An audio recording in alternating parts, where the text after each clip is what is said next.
नमस्कार दोस्तों, OCN network में आपका स्वागत है। मैं हूं ओमकार चौधरी। आज हम लोग चर्चा इस बात पर करेंगे, प्रधानमंत्री बने हुए नरेंद्र मोदी को वैसे 11 साल तो 26 मई को ही हो गए थे, क्योंकि 26 मई 2014 को उन्होंने पहली बार शपथ ली थी। लेकिन तीसरी बार जो उन्होंने शपथ ली थी वो 9 जून को ली थी। तो तीसरे कार्यकाल का पहला 1 साल उनका आज कंप्लीट हुआ है। यानी करीब-करीब 11 साल आप मान करके चलिए कि एज़ प्राइम मिनिस्टर उन्होंने पूरे कर लिए हैं। तो हम सवाल ये उठाने वाले हैं, बहुत सारे लोग हैं ना जो ये कह देते हैं कि मोदी ने किया ही क्या है? बड़ी आसानी से सवाल पूछ लेते हैं। तो एक तो हम इस पर चर्चा करेंगे कि मोदी ने कुछ किया भी है या नहीं किया है। दूसरे, जब हम इन 11 सालों की समीक्षा करें, तो हमें इसके पहले के 10-11 साल की भी समीक्षा करनी पड़ेगी। तभी तो समझ में आएगा कि पिछले 10-11 साल में क्या हुआ और इन 10-11 साल में क्या हुआ।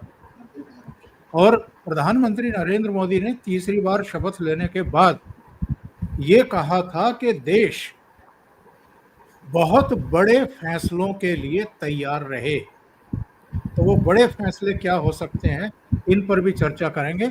मेरे साथ 2 खास मेहमान जुड़ रहे हैं, उनको जोड़ लेते हैं और फिर चर्चा को शुरू करते हैं। मेरे साथ जुड़ गए हैं धीरेन्द्र पुंडीर, वरिष्ठ पत्रकार दिल्ली से, और बाबा रामदास, आपके चिर परिचित चेहरे, बहुत ही बेबाक टिप्पणियों के लिए जाने जाते हैं, जालंधर से। तो धीरेन्द्र जी, मैं सबसे पहले आपके पास ही आता हूँ। लोग जो पूछते हैं कि मोदी ने किया ही क्या है, तो थोड़ा-सा बताइए, कुछ किया भी है या ऐसे ही श्रेय ले रहे हैं?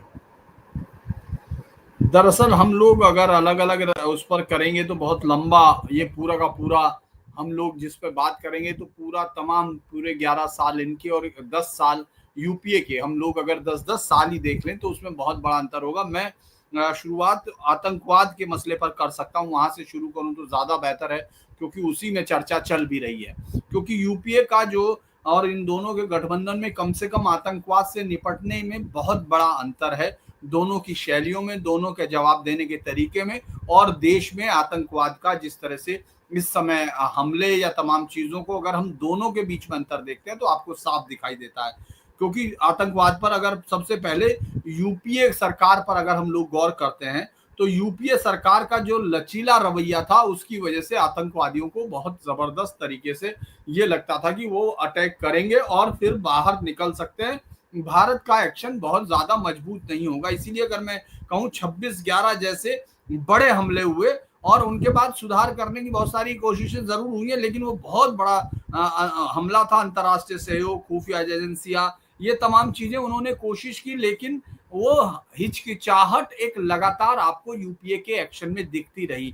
अगर हम उस दौरान देखें कि किस तरह से 26/11 मुंबई हमला एक बड़ा वो था, इसके अलावा अगर हम देखें पूरे देश के आंतरिक हिस्से में कई बड़े हमले हुए। 26/11 मुंबई हमला, जयपुर, अहमदाबाद, दिल्ली, मालेगांव, इसके बाद मुंबई की ट्रेन ब्लास्ट, ये तमाम चीजें, और यूपी में आपने बनारस, फैजाबाद, लखनऊ एक साथ जो ब्लास्ट हुए, कचहरी में हुए और तमाम जगह पर, वो लंबे आंकड़े थे। सरकारी जो आंकड़े कहते हैं उसमें 42 आतंकी हमले हुए और 853 मौतें उस समय हुई। अगर हम लोग उसकी बात करें, इस समय कहा जाता है कि यूपीए सरकार के दौरान इंटेलिजेंस जो नेटवर्क था उसका राज्यों की पुलिस के साथ कोई कोऑर्डिनेशन उस तरह नहीं दिखाई देता था कि अगर कोई लीड आती है तो उस लीड पर एक्शन हो या नहीं। चूंकि मैं खुद उस वक्त टेररिज्म को बहुत गहराई के साथ कवर कर रहा था, मुझे याद है दिल्ली में, और आपने देखा होगा कि वो कई चैनलों पे उस समय के पुलिस के एक बड़े अधिकारी विक्रम सिंह अलग अलग समय पर बता चुके हैं, जिसमें कि किस तरह से आईएम के एक आदमी को बाकायदा उठाया गया यूपी से, और जब वो लेके बाहर आ रहे थे तो सरकार, चूंकि जो सरकार थी उसको मुस्लिम तुष्टीकरण का बहुत जबरदस्त वो रहता था, बहुत ही ज्यादा उनको वोटों के प्रति अपना समर्पण था, तो बाकायदा छोड़ा गया। बाद में वो हिंदुस्तान छोड़कर भाग गया और आज तक हिंदुस्तानी एजेंसीज के हाथ नहीं आया, जो आईएम का मेन कॉन्स्पिरेटर था।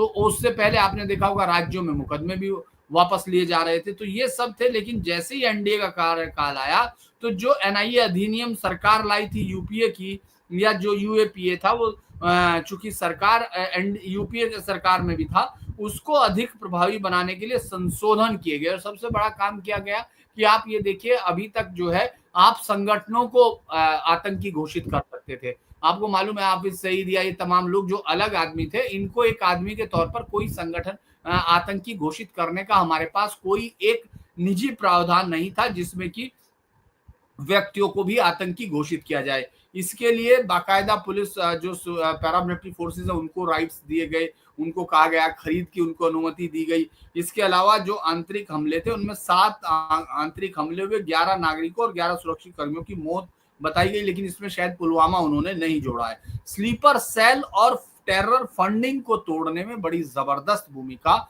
उस समय रही। अगर आप 26/11 जैसे बड़े हमले के बावजूद, आपको याद होगा कि भारतीय वायुसेना अध्यक्ष ने कहा कि हम तैयार हैं, हमारे पास उनके पूरे कोऑर्डिनेट नेटवर्क और इलाके हैं, लेकिन जो यूपीए सरकार के प्रधानमंत्री थे उन्होंने ये हिम्मत नहीं की, या वो ये हौसला नहीं जुटा पाए, या ये उनकी पॉलिसी में नहीं था। ये तो अलग चीज हो सकती है, लेकिन उन्होंने किसी भी सैन्य कार्रवाई को ना तो करने दिया, और जबकि उस समय अंतरराष्ट्रीय समुदाय भी आपके साथ था। सर्जिकल स्ट्राइक जैसी कहानी अब जरूर बता रहे हैं राहुल गांधी या उनके लोग, लेकिन उस वक्त माफ कीजिएगा, हम लोग तो चूंकि फील्ड में ही हैं और हम लोग एमएचए में बहुत एक्टिवली कवर किया करते थे, हम लोगों को कभी इस तरह की कोई सूचना नहीं दी गई।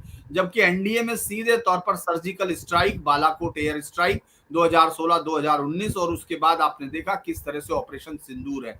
तो ये बहुत बड़ा मैं ये कह सकता हूं कि पाकिस्तान के खिलाफ अगर हम लोग ये भी देखें इंटरनेशनल लेवल पे, तो उस समय यूपीए के समय में आवाज तो उठाते थे, लेकिन दबाव बना पाने में बहुत मुश्किल होता था, और उसमें नहीं। जबकि एनडीए सरकार ने बिल्कुल पाकिस्तान को एक न केवल शत्रु बताया, बल्कि पाकिस्तान को पूरी दुनिया के लिए खतरा बता के हम लोगों ने कोशिश की कि उसको एफएटीएफ का भी बहुत दिन तक, मतलब एफएटीएफ में ले आए उसको आप घेर के। लेकिन ये अलग बात है कि अंतरराष्ट्रीय संगठनों का, अंतरराष्ट्रीय राजनीति का समय बदलता रहता है, कूटनीति का। तो हम लोगों ने उसको ले तो आए, लेकिन उसको रख पाने में बहुत दिन कामयाब नहीं रहे। लेकिन एक बड़ी चीज थी, तो मैं कह सकता हूं कि दोनों की प्राथमिकताएं अलग थी। यूपीए का दृष्टिकोण जो है ज्यादातर कानूनी तरीकों में या उन पेच में रहता था, जिसका जवाब कम से कम आतंकियों को नहीं दिया जा सका। और 370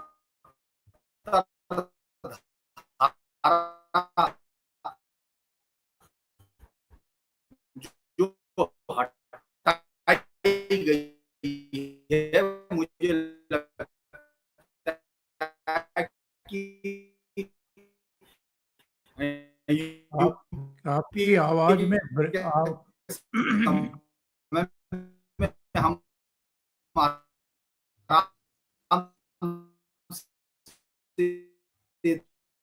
देखते थे। धीरेन जी, आपकी आवाज में ब्रेक आ रहा है, तो थोड़ा सा उसको चेक करिएगा। मैं बाबा जी को जोड़ लेता हूं। बाबा जी, आपको क्या लगता है, पहले के 10 साल डॉक्टर मनमोहन सिंह सरकार के, जिसमें भ्रष्टाचार, जिसमें कुशासन, जिसमें आप कहें कि मुद्रास्फीति की दर कहाँ की कहाँ थी, और उसी दौर में वो 26/11 का मुंबई का अटैक हुआ था, जिसके बाद इन्होंने पाकिस्तान के खिलाफ कोई कार्रवाई नहीं की। एक पॉलिसी पैरालिसिस दिखाई देता था साफ तौर पर। अब कम से कम हम इस सरकार के बारे में तो ऐसा नहीं कह सकते हैं जी। सर देखिए, मैं एक बात जानता हूं, गांव का जो गरीब गुरबा है ना, उसको आपकी मुद्रास्फीति के आंकड़ों से, या आपके यहां जो आतंकवादी हमले हो रहे हैं दिल्ली मुंबई में इधर उधर, उससे उसको कोई मतलब नहीं है। उसको तो पता भी नहीं चलता था उस जमाने में। सर उसके लिए जो चीज इंपॉर्टेंट है, आज तक यूपीए या कांग्रेस की सरकारों ने ऐसी कभी कोई योजना नहीं बनाई कि विकास का लाभ या देश की प्रगति का कुछ हिस्सा सीढ़ी की अंतिम पायदान पर बैठे हुए व्यक्ति तक पहुंचे। हाँ नहीं यही पहली बार सर पहली बार ऐसा हुआ कि मोदी जी ने जो गांव की जो सबसे गरीब झोपड़ी थी ना सर, वहां से काम करना शुरू किया। सर अगर मैंने ना, मेरे गांव में एक मुसहर बस्ती है और मैंने उस मुसहर बस्ती के बच्चों के साथ वो दलितों में महादलित जो कि पुराने जमाने में क्या अभी भी चूहे खाते हैं, इसलिए दलित भी उनके हाथ का छुआ पानी नहीं पीते। मैंने उन बच्चों के साथ सर महापुर अपने गांव में 10 साल काम किया। मेरे घर में वो मेरी थाली में 70-80 बच्चे खाते थे और मेरे घर में उनका स्कूल चलता था। तो मैं सर समाज में हर चीज का पैमाना मानता हूं कि मुसहर बस्ती में बोले विकास, देश में विकास हो रहा है, मैं सबसे पहले पूछता था मुसहर बस्ती की पोजीशन बताओ, तो मुझे बताया गया सर आज मेरी मुसहर बस्ती में 26 परिवार हैं, जिसमें से 19 के प्रधानमंत्री आवास, 25 के, अभी लेटेस्ट रिपोर्ट 25 के आवास बन चुके हैं, जिसमें बिजली है सर, जिसमें बिजली है, सबके पास पोर्टेबल ड्रिंकिंग वाटर है और गांव उनकी बस्ती तक खड़ंजा पहुंच चुका है, खड़ंजा, और सबके पास एलपीजी कनेक्शन है, उज्ज्वला योजना वाला, सबके पास आयुष्मान कार्ड है, सबको योगी जी वाला राशन मिलता है, और सर उस सब परिवारों को मैंने अपनी संस्था की तरफ से एक 5 लीटर का हॉकिंस का प्रेशर कुकर दिया है। उसके बाद सर मैं जब भी घर जाता हूं तो मैं सबसे पहले पूछता हूं मुसहर बस्ती में इस वक्त कितनी बाइक्स हैं? सर 5 बाइक्स हैं, 5 आज की तारीख में। सर कहने का मतलब है कि मोदी और योगी ने सर जो गांव का जो सबसे गरीब तबका था ना, उसका जीवन स्तर इंप्रूव किया है। आज वो भी पंखे में सोता है, अब तो कूलर लगा लिया उन्होंने। इस बार मुझे लेटेस्ट रिपोर्ट बता रहा हूं मैं आपको, इस गर्मी में मुसहर बस्ती कूलर में सोई है और उनकी बस्ती में 18 से 19 घंटे 220 वोल्ट बिजली आती है। सर और क्या लेंगे आप मुझे बताइए। और उस मुसहर बस्ती से 600 मीटर से एक 4 लेन निकल रहा है। सर इसे कहते हैं वह विकास जो कि गांव के सबसे गरीब व्यक्ति को प्रभावित करता है। सबके पास अपने बैंक अकाउंट्स हैं और उनकी सारी सब्सिडी सीधे अकाउंट में आते हैं। उनके बच्चों का मिड डे मील का पैसा, बस्ते का पैसा, बुक्स का पैसा उनके सीधे अकाउंट में जाता है। सर गांव का गरीब आदमी, वो जो आज एक आंकड़ा आया ना कि कितने करोड़ लोग एक्यूट गरीबी की रेखा से ऊपर उठ गए, 27 करोड़ के आसपास ये आईएमएफ ने माना है। सबसे इंपॉर्टेंट बात यह है कि आपका सबसे गरीब आदमी, उसका जीवन सुधरा कि नहीं सुधरा। सर मोदी सरकार को इसमें 100 में 100 नंबर मिलते हैं। बाकी जो पैरामीटर्स हैं वो हैं, कितने लाख जो है, कितने करोड़ लोन्स, बैंक लोन्स मिल गए, जहां स्मॉल स्केल लोन्स और एमएसएमईज को, और ये वो सारे आंकड़े बहुत अच्छे हैं। सर जो सबसे गरीब आदमी है ना, आज वो सुरक्षित है और पेट भर रोटी खा रहा है और पंखा और कूलर चला के सो रहा है। सर ये सबसे बड़ी डेवलपमेंट है। नहीं तो मुझे अच्छी तरह याद है 2012 से पहले मुसहर बस्ती में मेरे कुछ मित्र एक बार आए थे, जब हम लोग एक एनजीओ चलाते थे, उन्होंने देख के कहा था कि ये लोग जीवित कैसे हैं। आज आप उसी मुसहर बस्ती को देख लेंगे तो आपकी आंखें फटी रह जाएंगी। सर इससे बड़ा डेवलपमेंट और क्या होगा देश का? सही है जी। धीरेन जी आपके पास आता हूं। वैसे तो अगर हम देखें कि क्या क्या प्रोजेक्ट 10-11 साल में जो अभूतपूर्व हैं, अभी चेनाब नदी के ऊपर जो हुआ, या अगर आप पटेल जी की स्टैचू देखें, हाईवेज, एक्सप्रेसवेज लगभग 2 गुने, हवाई अड्डे, रेलवे का कायाकल्प, इसके अलावा अगर हम देखें मेडिकल कॉलेज, एम्स, तमाम दूसरी चीजें, वो तो सब हुई ही हैं। जो हमारी गौरवशाली विरासत के आस्था केंद्र रहे हैं उनका कायाकल्प, केदारपुरी से लेकर के काशी विश्वनाथ, अयोध्या से लेकर के उज्जैन नगरी, सोमनाथ से लेकर के अब कृष्ण नगरी, सबका एक तरीके से कायाकल्प हो रहा है और विकास के काम भी हुए हैं और हम चौथी अर्थव्यवस्था विश्व की बन गए हैं। तो लोगों के लिए बहुत काम हुए हैं, देश की प्रतिष्ठा बढ़ाई है इन्होंने, इसमें कोई दो राय नहीं है।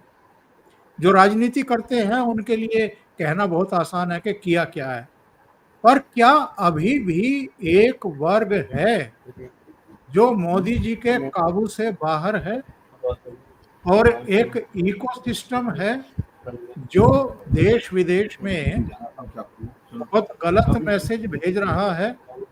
और अगर इसमें मैं सुप्रीम कोर्ट की भी चर्चा करूं और कुछ दूसरी ताकतों की भी चर्चा करूं, उनको अभी भी मोदी जी साध पाने में नाकाम साबित हुए। दरअसल ये जो 10 सालों का कार्यकाल है, 11 साल का कार्यकाल है, इसमें से एक लंबा अरसा तो उनको इकोसिस्टम से जूझने में हुआ। इस सरकार को, ये सरकार बहुत सारे फ्रंट पर बहुत सारे वो काम कर पाई है जो इसको लग रहा था कि इनको इजीली सेल कर सकती है, लेकिन जिस तरह का विरोध हुआ, क्योंकि जिस जनमत के साथ वो जीत के आए 2014 में, 2019 में उस जनमत में और बढ़ोतरी हुई, तो इकोसिस्टम उनको लग रहा था कि सहज होगा और जनता के जो मत हैं उनको समझेगा। यही मुझे लगता है कि इस पूरी 11 साल की सरकार की एक थोड़ी कमजोरी आपको दिखाई देती है। वो ये दिखाई देती है कि आप उन लोगों को ये समझ पाने में नाकाम होते हैं कि वो उनके अस्तित्व के लिए लड़ रहे हैं, वो अपने अस्तित्व के लिए लड़ रहे हैं। आपने देखा जो फॉरेन जो एड आती थी एनजीओज को, 11,000 करोड़ तक वो रकम पहुंच चुकी थी और वो पूरे देश में बहुत ज्यादा, आप चाहे वो नॉर्थ ईस्ट हो, चाहे वो आप जो आदिवासी बाहुल्य एरिया हो, चाहे वो छत्तीसगढ़ हो, तमाम जगह पर आपने देखा किस तरह से नक्सल या एंटी इंडियन मूवमेंट को ताकत मिलती थी। तो उन्होंने कोशिश जरूर की थी, लेकिन उस चीज को निपटा पाने में वो मुझे लगता है अभी भी पूर्णतः कामयाब नहीं हुए। वो सिस्टम सिर्फ वहां नहीं है कि जो हम लोगों को सीधे तौर पर दिखता है, अप्रत्यक्ष तौर पर वो आपको जुडिशियरी, ब्यूरोक्रेसी और जर्नलिज्म, इन सब में आपको वो दिखाई देता है। और चूंकि एक जो इंटेलेक्ट ताकत चाहिए होती, जो इंटेलेक्ट चाहिए होती है, वो बीजेपी के पास ये मजबूरी है कि उनके पास उसको बहुत ज्यादा स्ट्रीमलाइन करके देने का तरीका नहीं था। मोदी को वोटों के तौर पर तो 2 मुख्यमंत्री आपको दिखाई देते हैं, ओंकार जी, अलग बात है, अलग अलग लोग हैं और बहुत सारे उनके पास लीडर होंगे, लेकिन सिर्फ योगी आदित्यनाथ और हेमंता बिस्व शर्मा ऐसे आपको दिखते हैं कि जहां मोदी के साथ वो वोट को सवाया करते हैं, यानी अपनी तरफ से भी कुछ लाके वोट देते हैं। लेकिन जब आप बाकी तमाम लीडरशिप में देखते हैं तो ज्यादातर लोगों का करिश्मा मोदी के ऊपर डिपेंड है। इस सरकार में, इस सरकार का जो सारा धुरी है, जो एक्सेस है, वो प्रधानमंत्री मोदी पे जाके टिक जाता है। और यही कारण मुझे लगता है कि जितने ज्यादा अपेक्षित प्रधानमंत्री मोदी को लगा था कि वो अपनी अपेक्षाओं से बेहतर इसके लिए कर पाएंगे, उसमें वो उस तरह नहीं कर पाए, क्योंकि वो इकोसिस्टम के लिए जिस तरह का इंटेलेक्ट पार्टी को चाहिए था उस तरह का मुझे नहीं लगता कि वो क्रिएट कर पाए हैं। बहुत लोग इक्का दुक्का आपको दिखता है, बहुत अच्छे प्रवक्ता भी उनके दिखते हैं, तो वो इक्का दुक्का लोगों में आते हैं। तो योगी आदित्यनाथ की सफलताएं हैं जो केंद्र के सेंटर में लाता है। उसी तरह से आपने देखा शिवराज सिंह चौहान की कुछ योजनाएं सेंटर लेके आया। उसी तरह से आप देखें तो हेमंता बिस्व शर्मा का एक जो रवैया है, रुख है, जो चाहे वो बांग्लादेशी के खिलाफ हो या बहुत सारे मसलों पर जिनमें देश का मसला आता है, तो वो अपनी तरफ से ताकत लाए हैं। तो मुझे लगता है कि प्रधानमंत्री मोदी का ये 11 साल के समय में एक बड़ा हिस्सा उनको इकोसिस्टम से टकराने में गुजरा है और धीरे धीरे इकोसिस्टम को ये समझ में आ रहा है कि ये सिर्फ एक मेहमान की तरह दिल्ली में नहीं है, ये एक दिल्ली के वास्तविक जो है शासन करने के लिए जनता की इच्छाओं से उसके लिए आए हैं। तो थोड़ा सा आपको दिखाई देगा, जैसे इस देश में ये पहली बार हुआ है ओंकार जी कि किसी सीजेआई ने हिंदी में शपथ ली हो। इसमें जो एक जस्टिस सुप्रीम कोर्ट में दूसरे चुन के आए बिश्नोई जी, उन्होंने हिंदी में शपथ ली हो। यानी जिस सुप्रीम कोर्ट के अंदर आप हिंदी में बहस नहीं कर सकते हो, ना आप बोल सकते हो ना बहस कर सकते हो, ये या हिंदुस्तान की किसी भी भाषा में आप बहस नहीं कर सकते हो। ऐसे में अगर सीजेआई हिंदी में शपथ लेते हैं तो ये एक इशारा है, ये बताता है कि जो हवा है उससे प्रधानमंत्री मोदी टकराए हैं। लेकिन कहते हैं कि अभी हवा भी चल रही है, अभी दिया भी जल रहा है, अभी वक्त है जो बताएगा कि रास्ता किधर चल रहा है। तो मुझे लगता है अभी देखना होगा जी सर। धीरेन्द्र पुंडीर जी, आपका बहुत बहुत धन्यवाद जुड़ने के लिए, क्योंकि धीरेन्द्र जी को अपने चैनल पर 9 बजे लाइव करना होता है और उनके चैनल का नाम है धीरेन्द्र पुंडीर ऑफिशियल। तो आप उसको सब्सक्राइब भी करें, उनको सहयोग भी करें। धीरेन्द्र जी, बहुत धन्यवाद आपका जुड़ने के लिए। बाबा जी हमारे साथ जुड़े हुए हैं अभी, तो बाबा जी के साथ चर्चा को हम आगे जारी रखेंगे। बाबा जी, बात ये है कि ठीक है, मोदी जी तो ना अपने खानदान को साथ को लोक कल्याण मार्ग पर बुला करके उनकी ऐश करवाते हैं, ना 7 पीढ़ियों की चिंता कर रहे हैं कि उनका जीवन बना दिया जाए, उनको सेट कर दिया जाए, ना उनको कोई भ्रष्टाचार करना है, ना उन पर एज चीफ मिनिस्टर और एज प्राइम मिनिस्टर कोई दाग आज तक लगा है, बल्कि देश में विदेश में उन्होंने भारत की प्रतिष्ठा बढ़ाई है, भारत को एक आर्थिक ताकत के रूप में इमर्ज किया है, बहुत सारे सुधार किए हैं, आर्थिक सुधारों की लंबी श्रृंखला है, जीएसटी, विमुद्रीकरण, तमाम हम गिना सकते हैं। इसके अलावा सेनाओं को सशक्त किया है, जिसको हमने अभी देखा है कि पाकिस्तान को 4 दिन में और कुछ ही घंटों के ऑपरेशन में घुटनों पर ला करके खड़ा कर दिया। उसका जो परमाणु अस्त्र शस्त्र जहां पर डंप किया था अमेरिका ने, वहां तक भी दस्तक दे दी और बता दिया कि पता तो हमें है कि कहाँ रखा हुआ है, अभी हम बस चेतावनी दे रहे हैं, इसको हटा लो यहाँ से, हम परमाणु ब्लैकमेलिंग में आएंगे नहीं। चीन के खिलाफ भी 2017 में 72 दिन का स्टैंड ऑफ था, दोनों सेनाएं आमने सामने खड़ी रही और फिर 4.5 साल पूर्वी लद्दाख में चीन को पीछे हटने के लिए बाध्य कर दिया। लेकिन वही सवाल आपसे भी है, ये जो इकोसिस्टम है, इससे निपटने में असफल रहे हैं या अभी इसको सोचने समझने का मौका दे रहे हैं मोदी कि भाई खुद ही सोच समझ लो तो ज्यादा बेहतर रहेगा?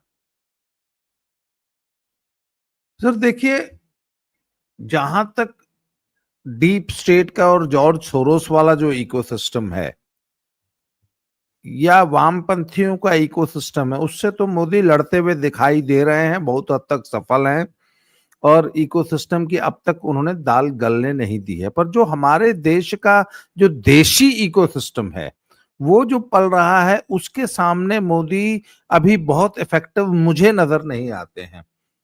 और मोदी असल में मुझे लगता है कि कुछ मामलों में बहुत सॉफ्ट है।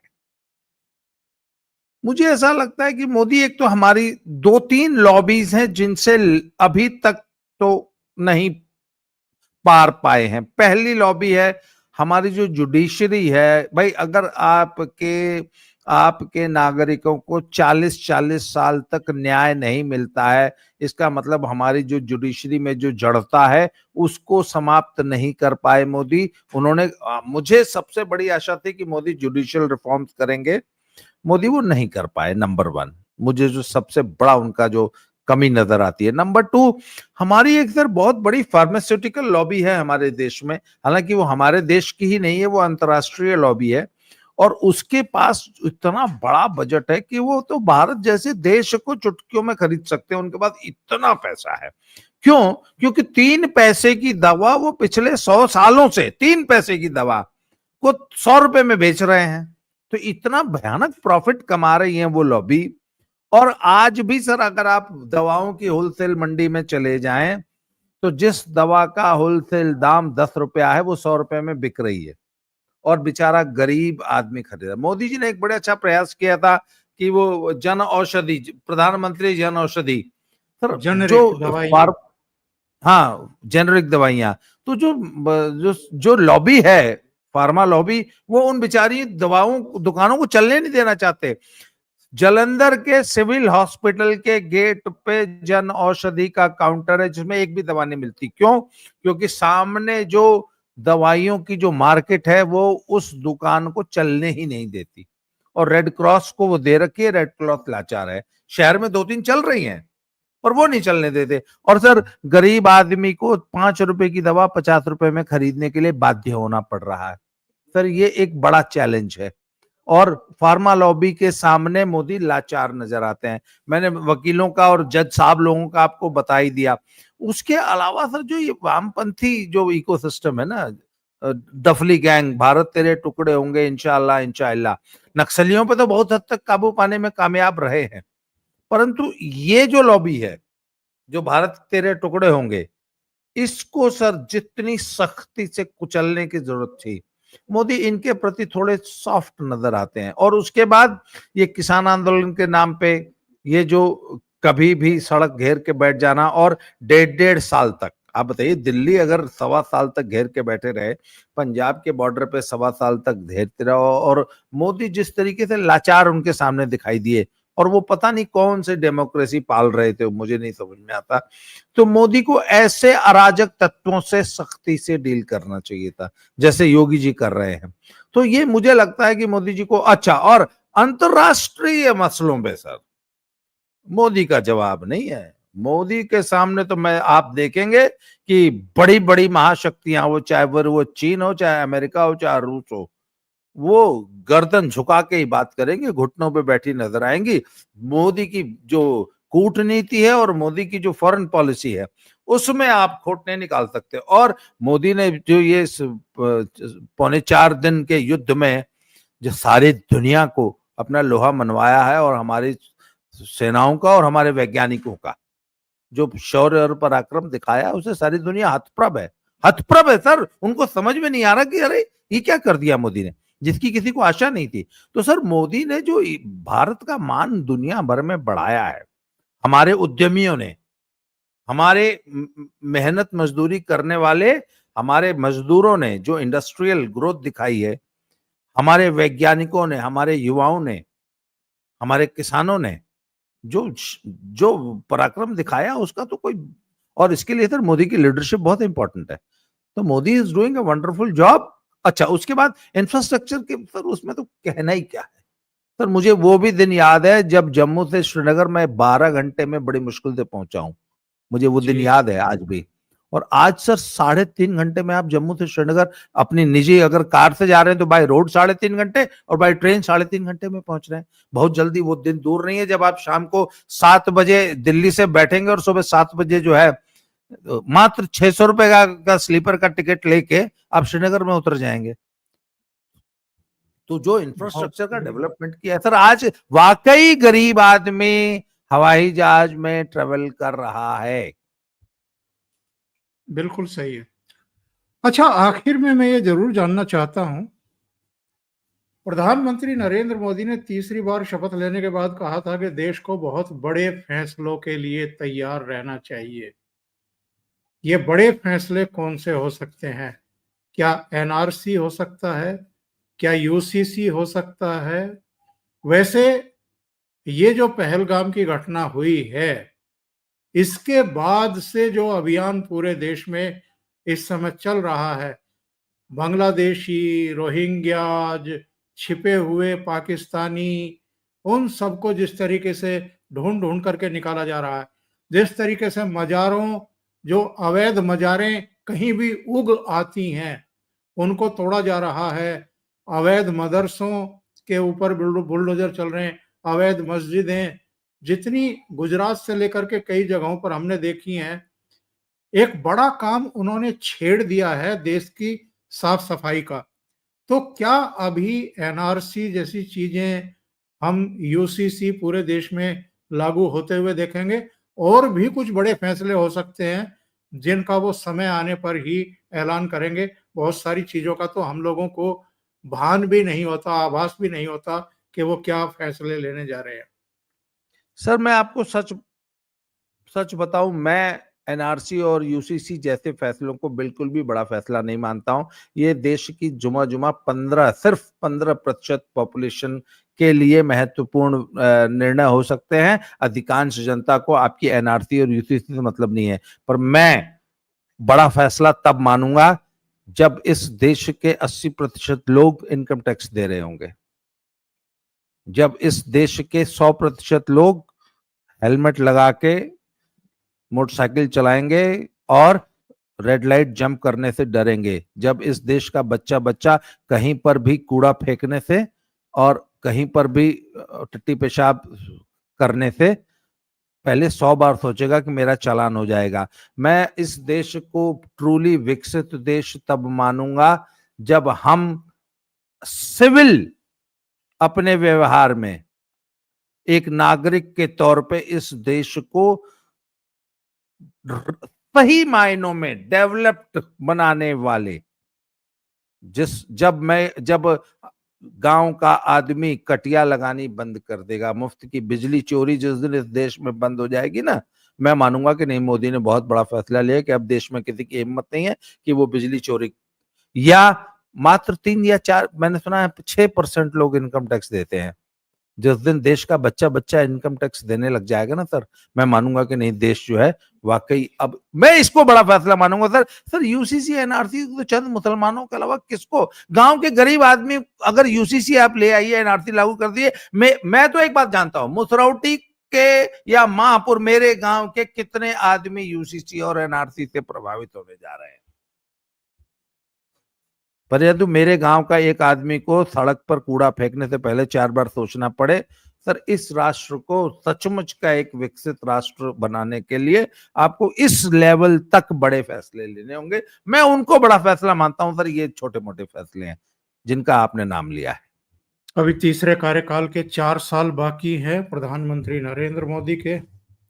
देखना ये भी होगा अपना तीसरा कार्यकाल पूरा कर पाते हैं, या जो तमाम चर्चाएं चलती हैं उनको लेकर के 75 साल की उम्र होने के बाद वो रिटायर ले जाएंगे और सितंबर 2026 में शायद प्रधानमंत्री कोई और होगा, वो देखना भी दिलचस्प होगा। लेकिन मुझे लगता नहीं है कि भारतीय जनता पार्टी, ये देश प्रधानमंत्री पद से उनको रिटायर होने देगा। बाबा जी बहुत बहुत धन्यवाद, आप जुड़े और बहुत महत्वपूर्ण मुद्दे पर आपने चर्चा की। और धीरेन्द्र पुंडीर जी का भी बहुत धन्यवाद जो अपना कार्यक्रम करने के लिए चले गए थे। Thank you so much. धन्यवाद सर, जय श्री राम। जय श्री राम।